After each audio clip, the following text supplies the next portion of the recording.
My mom left me with my evil stepdad and he kicked me out. 5 years later, they came to me for help, and I told them this. I was 10 when my world flipped upside down, not because I did anything wrong, but because life just has a way of throwing you curveballs. My dad had been the center of my world, the guy who'd lift me on his shoulders at football games and spend weekends teaching me how to fix just about anything. Then, one rainy Thursday afternoon, he was gone. Just like that. In a car accident that left me and my mom in a fog of disbelief and sorrow. The next couple of years felt like we were stuck in some kind of limbo. Mom was shattered, drifting through her days with a hollowed-out look that made our home feel more like a mausoleum than a place filled with memories of laughter and life. I missed her almost as much as I missed Dad, even though she was right there. Things started to change when I was 12. Mom met Mark at a teacher's conference. She was a math teacher, always passionate about her numbers and equations, and Mark was a counselor at a different school. He had a smile that seemed to bring Mom back to life, and for the first time in years, I saw a flicker of happiness in her eyes. They started dating, and it didn't take long before Mark was coming over for dinner most nights, filling our quiet house with his booming voice and endless sports stories. At first, I tried to like him. I really did. He tried too, awkwardly offering to throw a football around or take me to baseball games. But it always felt forced, like he was checking boxes on how to be a good stepdad. When they got married a year later, right after I turned 13, I remember standing at the back of the crowd, watching Mom laugh and dance, a lighter version of herself that I hadn't seen in years. It was enough to make me swallow any doubts. Maybe this was a good thing. Maybe we could be a family again. But as the weeks turned into months, the facade started to crack. Mark had a way of marking his territory, so to speak. His stuff began to replace the things Dad had left behind. His golf clubs in the closet where Dad's old fishing gear used to be, his modern art on the walls where Dad's photos of us used to hang. It wasn't just physical space he was taking over, it was everything. Our routines, our traditions, they all started to morph into what Mark wanted.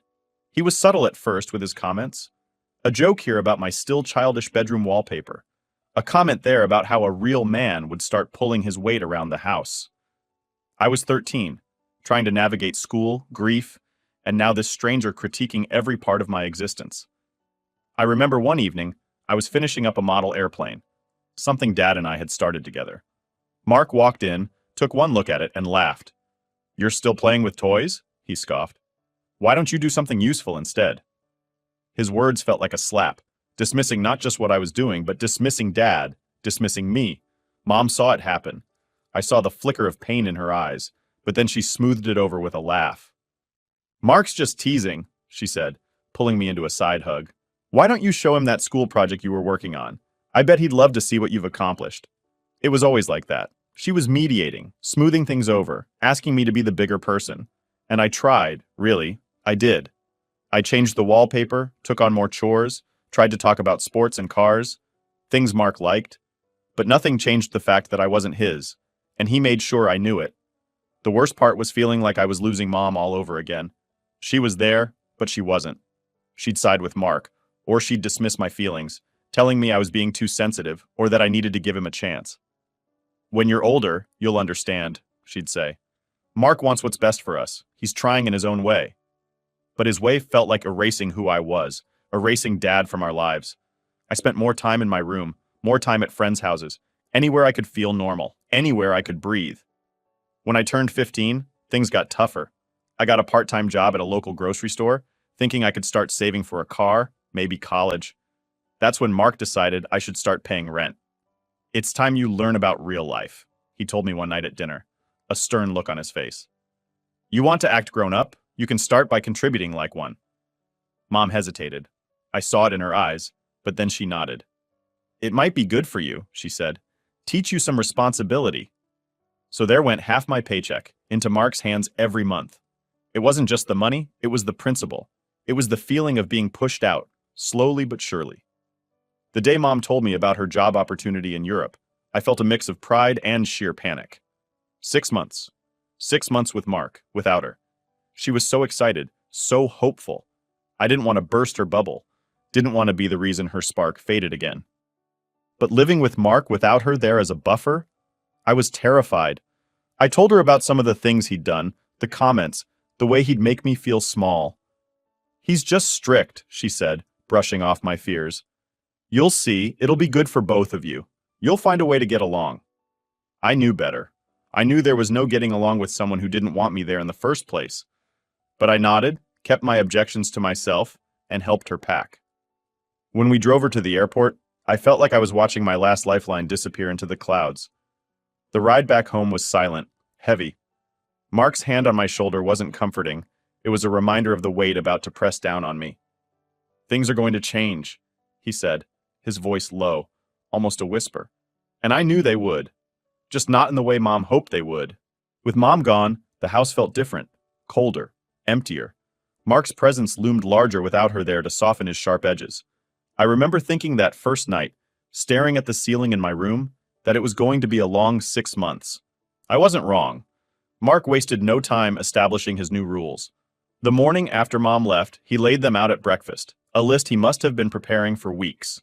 Curfews were stricter, chores were doubled, and any minor slip-up was met with a disproportionate amount of criticism. The worst part, he decided that my time on the computer or phone would be limited, only an hour a day, because he believed technology was making me lazy. It wasn't just about control. It was as if he was trying to reshape me into someone else, someone more to his liking, quiet, submissive, invisible. Any attempt I made to argue or explain was quickly shut down with a harsh, "My house, my rules." One evening, I was finishing up my homework in the living room, math, my worst subject. Mark was watching a football game, yelling at the TV as his team fumbled yet again. I tried to focus on the equations in front of me, but the noise was too much. "Can you maybe turn it down a bit?" I asked, my voice hesitant. It was a simple request, one I hoped he'd understand given the stack of books around me. He turned to me, his face twisted in annoyance. "This is the only time I get to relax. You can go study in your room." "My lamp broke. I don't have enough light in there," I replied, trying to keep my voice steady. Mark scoffed, turning back to the game. "Sounds like a you problem. Be more careful next time." But it wasn't that I had been careless. He knew that. The lamp was one of the many things that had mysteriously stopped working or gone missing since he'd started ruling the house with his iron fist. It was his passive-aggressive way of telling me that even my space wasn't mine anymore. As the days turned into weeks, the house felt smaller, the air thicker. I spent more time out, staying late at school, hanging out at the library, anywhere but home. It wasn't a solution, but it was a temporary escape from the constant tension. Then came the incident with my bike. It was an old thing, a hand-me-down from my dad, but it was mine, and it was freedom. One Saturday, I planned to meet a couple of friends at the park. I went to the shed to get my bike, only to find it wasn't there. Panicked, I searched around before confronting Mark, who was in the garage, tinkering with his car. "Do you know where my bike is?" I asked, my heart pounding. "Oh, that old thing?" He didn't even bother looking up. "I gave it away. You're too old for that junk. It was taking up space." "You gave it away?" My voice cracked. "It was mine. You can't just give away my stuff." Mark finally looked at me, his expression cold and unyielding. "I can and I did. You need to grow up and stop clinging to your childish things. Besides, it's my garage. I decide what stays and what goes." I remember feeling so powerless, so small. That bike wasn't just a bike. It was one of the last pieces of my dad I had left. But arguing with Mark was futile. He'd made that clear. So I walked away, fists clenched, the loss of the bike feeling like another link to my dad severed. My friends were sympathetic when I told them what happened. They tried to cheer me up, but the damage was done. It wasn't just about the bike. It was about every little thing that Mark did to erase my presence, my past, my identity. School became my only solace, and even that was becoming difficult. My grades, once decent, began to slip. Teachers noticed, asked questions, but what could I tell them? That my stepdad was a tyrant? That I was miserable? I kept to myself, mumbled something about being tired, and promised to try harder. The situation at home reached a boiling point one evening over something trivial: dinner. Mark had decided to cook, something he rarely did, and he expected gratitude and praise for his efforts. The meal was fine, but I wasn't in the mood to play the part of the grateful son. I was quiet, ate without comment, and that set him off. "You ungrateful little brat," he hissed as he cleared the dishes. "I go out of my way to make a nice dinner and you can't even muster a thank you?" I looked up, surprised by his anger over such a small thing. "It was good," I said, trying to keep the peace. "Thank you." But it was too late. He was already ranting about respect, about how kids these days have no appreciation for what they're given. "I'm not asking for much, just a little respect," he went on, his voice rising with every word. But you? You're just like your father, selfish, ungrateful. You think the world owes you something. The mention of my dad was a low blow, and it hit hard. Tears stung my eyes, but I fought them back. Don't talk about my dad, I managed to say, my voice steady despite the turmoil inside. Mark sneered. Why? Can't handle the truth? I'm going to my room, I said, standing up. I needed to get away, to breathe. Yeah, run away, that's what you're good at, he called after me as I walked away. That night, lying in the dark of my room, I realized that this wasn't going to get better. Not in a week, not in 6 months. Mark had made this home a battlefield, and I was always going to be the enemy. The weeks that followed were a relentless grind. Every day felt like a marathon, a test of endurance. Mark's mood swings were unpredictable. One moment he was eerily calm, and the next, he was a storm of anger over the smallest things. Living with him was like walking through a minefield. You never knew what would set him off. One of the new rules Mark instituted was a check-in system. I had to text him the moment school ended, the second I left work, and right when I was on my way home. If I missed a check-in, or if I was late by even a few minutes, there would be hell to pay. He said it was about safety, about being responsible, but I knew better. It was about control. My job at the grocery store became my escape, a few hours each day where I didn't have to think about home. My manager, Mr. Jensen, noticed the long hours I was putting in and started giving me more responsibilities. You're a hard worker, Tom, he'd say, clapping me on the back. Reliable. That's rare these days. The praise felt good, but also sad in a way, because I knew I was only working so much to avoid going home. One particularly rough day, I got held up at work. A late delivery threw everything off schedule, and I missed my check-in time with Mark by 15 minutes. I realized it as I was rushing out the door, my phone buzzing with missed calls and texts. Where are you? Are you ignoring me? Call me now! The messages escalated in anger, and a knot of anxiety tightened in my stomach. I called him, the phone shaking in my hand. Where the hell have you been? Mark's voice was a mix of fury and ice. I'm sorry, there was a delay at work. I couldn't... Excuses, he cut me off. You have responsibilities, Tom. You think the world stops because you're busy? You're supposed to be home an hour ago. I know, I'm sorry, it won't happen again, I stammered, the familiar feeling of dread settling in. It better not, he snapped, and hung up. The ride home was a blur of streetlights and shadows, my mind racing with what awaited me. When I got home, Mark was waiting in the living room, his expression stormy. Sit down, he ordered, pointing to the couch. We're going to have a talk about respect and responsibility.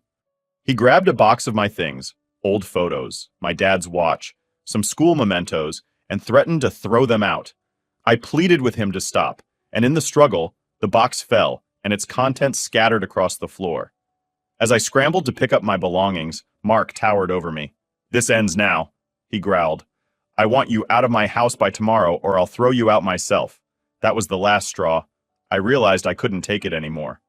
Once Mark went to bed, I packed a bag with essentials and left in the middle of the night. I crashed at my best friend's place for a few days before finding a small room to rent with my savings from my part-time job. I didn't tell my mom immediately because I didn't want to worry her or jeopardize her job opportunity. I figured I'd explain everything when she got back. I blocked Mark's number because he kept sending me threatening messages, saying he'd call the police and report me as a runaway if I didn't come back.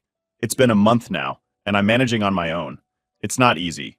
I'm working extra hours to cover rent and basic necessities while trying to keep up with school. Some days I barely have enough to eat, but it's still better than living under Mark's roof.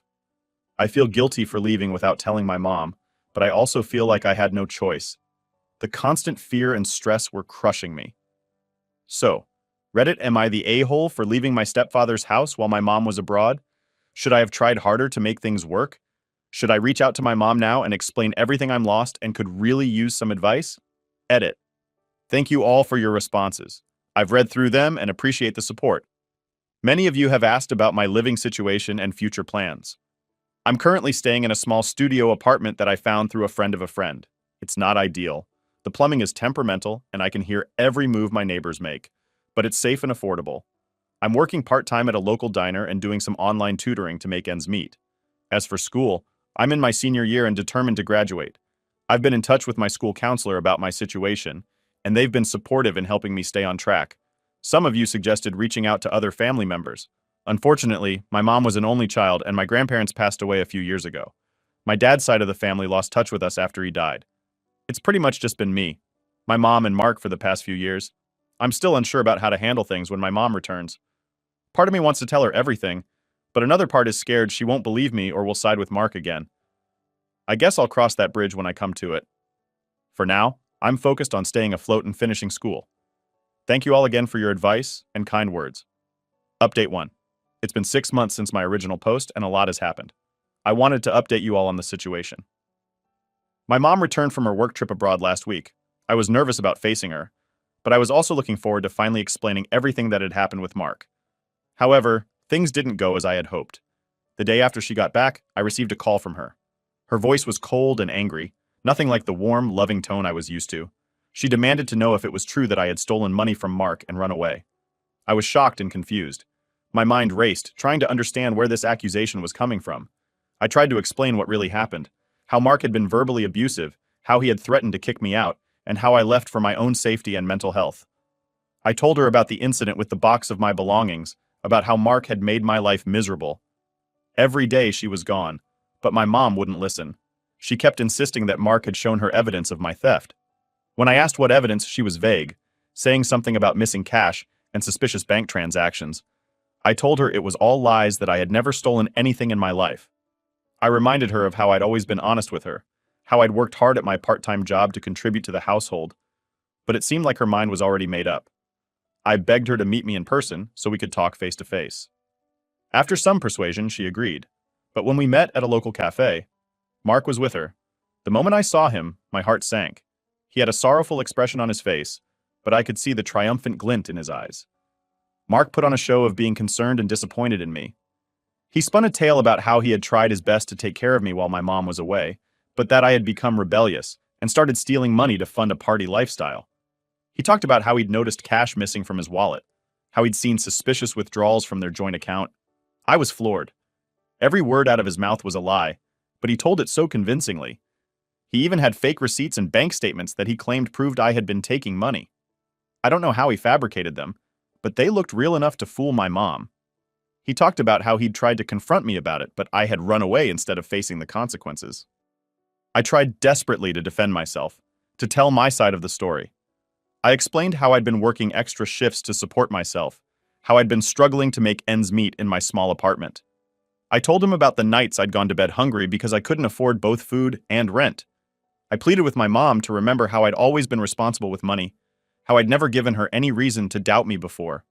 But Mark had clearly been working on my mom for weeks before she returned. He had poisoned her against me, making her believe I was a troubled, ungrateful kid who had taken advantage of her absence. He painted himself as the victim, a concerned stepfather who had only wanted to help his wayward stepson. The worst part was seeing the look of disappointment and anger in my mom's eyes. She told me she couldn't believe I would do this to her, that she had trusted me to behave while she was gone. When I tried to explain about Mark's behavior, she accused me of trying to shift blame and making up lies about my caring stepfather. "How could you do this to us?" she asked, her voice breaking. "We gave you everything, and this is how you repay us." Her words cut deep, each one feeling like a physical blow. I couldn't understand how she could believe Mark over me, her own son. The meeting ended with my mom telling me she needed time to think about what to do next. She said she couldn't have me back in the house if she couldn't trust me. As they left the cafe, I saw Mark put his arm around my mom's shoulders, comforting her. The sight made me feel sick. Over the next few days, I tried repeatedly to reach out to my mom to get her to listen to me without Mark's influence. But she either ignored my calls or replied with short, cold messages telling me to stop lying and take responsibility for my actions. I was desperate. I reached out to a few of my mom's friends, hoping they might be able to talk some sense into her, but it seemed Mark had gotten to them too.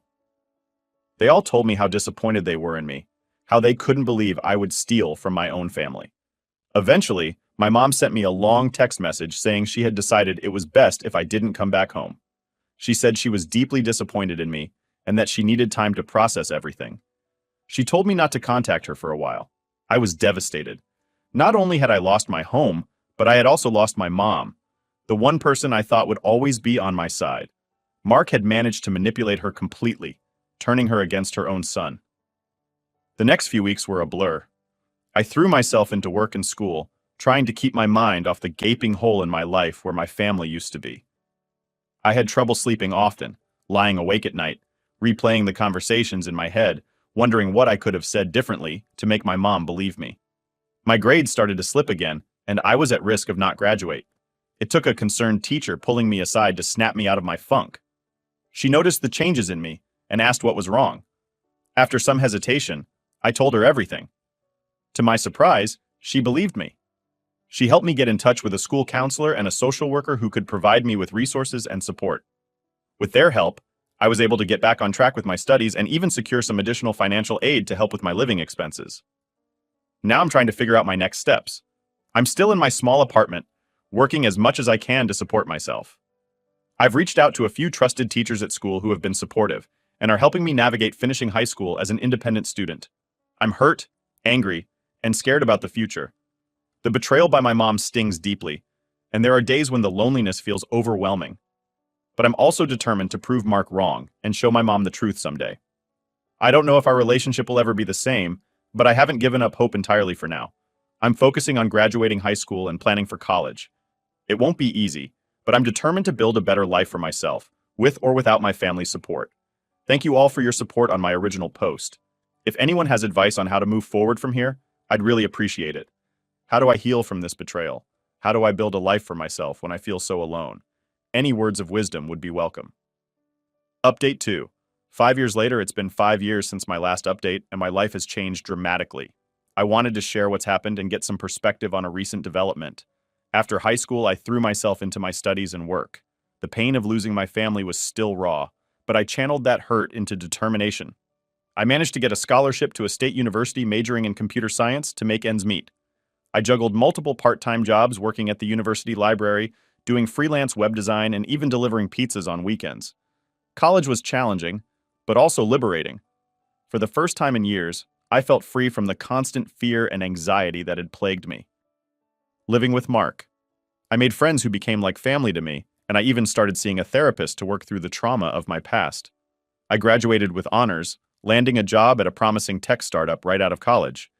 The work was demanding with long hours and high pressure, but I thrived on the challenge. It felt good to be valued for my skills and work ethic, something I hadn't experienced in a long time. Over the past 3 years, I've worked my way up in the company. I started as a junior developer, but my dedication and innovative ideas caught the attention of the higher-ups. I was promoted to team lead within a year, and recently, I was made lead developer for our main product. Our startup recently secured a huge investment catapulting us into the big leagues of the tech world.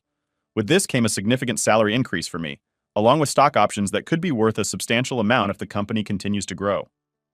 For the first time in my life, I'm not just financially stable, but comfortable. I bought my first car, moved into a nice apartment, and even started putting money aside for the future. Throughout this time, I had no contact with my mom or Mark. It was hard, especially during holidays and milestones like my college graduation and job promotions.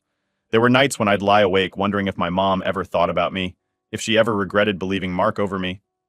But I focused on building a new life for myself and creating a chosen family with close friends and mentors. Last week, out of the blue, I received a call from a number I didn't recognize. When I answered, there was a moment of silence, and then I heard a voice I hadn't heard in 5 years. It was my mom. Her voice sounded tired and desperate, nothing like the confident, loving mom I remembered from my childhood. She told me she and Mark were in financial trouble. Apparently, Mark had made some bad investments and they were facing foreclosure on their house. The company Mark worked for had gone bankrupt, leaving him unemployed for the past year. They had burned through their savings and were now drowning in debt. My mom apologized for everything that had happened years ago. Her voice cracked as she admitted that she had realized over time that Mark had been manipulating her. She said she regretted not believing me, and that the guilt had been eating at her for years. She asked if we could meet to talk things over to try and mend our relationship. I was stunned. For years, I had imagined this moment, my mom realizing the truth, reaching out to reconnect. But now that it was happening, I felt a whirlwind of emotions, hope, anger, sadness, and a lingering sense of betrayal. After a long pause, I agreed to meet her at a cafe, the same one where we had our confrontation 5 years ago. When I arrived, I was surprised to see both my mom and Mark there. My mom looked older and worn down her hair grade, and her face lined with worry. Mark seemed to have lost the arrogant air he once had, his shoulders slumped and his eyes downcast. They explained their situation in more detail. They were months behind on their mortgage payments, and the bank was threatening to take their house. Mark had lost his job when his company folded, and despite trying, he hadn't been able to find steady work since. My mom's salary as a teacher wasn't enough to cover their debts and living expenses. As they talked, I noticed the dynamic between them had changed. My mom seemed more assertive, often cutting Mark off or correcting him. Mark, on the other hand, appeared subdued, a far cry from the domineering man I remembered. Then came the real reason for their reaching out. They asked if I could lend them money to help them get back on their feet. They had heard through mutual acquaintances about my success in the tech industry and thought I might be in a position to help. I sat there listening to their plea, feeling a mix of emotions. Part of me felt vindicated. They were finally admitting that Mark had lied and manipulated the situation years ago. But another part of me was angry that they only reached out when they needed something from me. My mom reached across the table, taking my hand in hers. "I know we don't deserve your help," she said, tears in her eyes. "What we did to you was unforgivable." "But we're desperate. We have nowhere else to turn," Mark chimed in, his voice lacking the confidence it once had. "I know you have every reason to hate me," he said. "I treated you terribly. I let my jealousy and insecurity poison everything. I'm not asking for forgiveness, but I am truly sorry for what I did." Their apologies stirred up old memories and pain. I thought about the lonely nights in my tiny apartment, struggling to make ends meet. I remembered the feeling of betrayal when my own mother chose to believe a lie over her son's truth. After they finished talking, I took a deep breath and told them I needed time to think about it. I left the cafe without making any promises, their pleading eyes following me as I walked away. Now I'm torn. On one hand, I've worked hard for my success, and I don't feel I owe them anything after how they treated me. Mark's lies cost me my relationship with my mom and forced me to fend for myself at a young age. Part of me wants to refuse and let them face the consequences of their actions. On the other hand, despite everything, I still care about my mom. The thought of her being homeless or struggling tugs at my heart, but I'm worried that if I help them, I'll be opening myself up to further manipulation or expectations of ongoing support. I'm also concerned about the impact this could have on my own financial stability. While I'm doing well now, I'm not sure if I can afford to bail them out without compromising my own future. The startup world is volatile, and there's no guarantee my current success will last. There's also the question of forgiveness. Can I truly move past what happened? Is it possible to rebuild a relationship with my mom after such a profound betrayal? And what about Mark?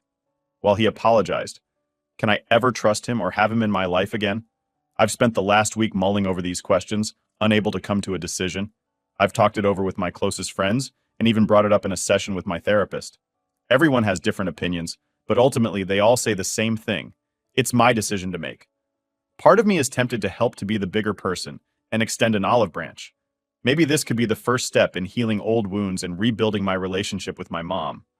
But another part of me is scared of being hurt again, of opening myself up to the pain I've worked so hard to overcome.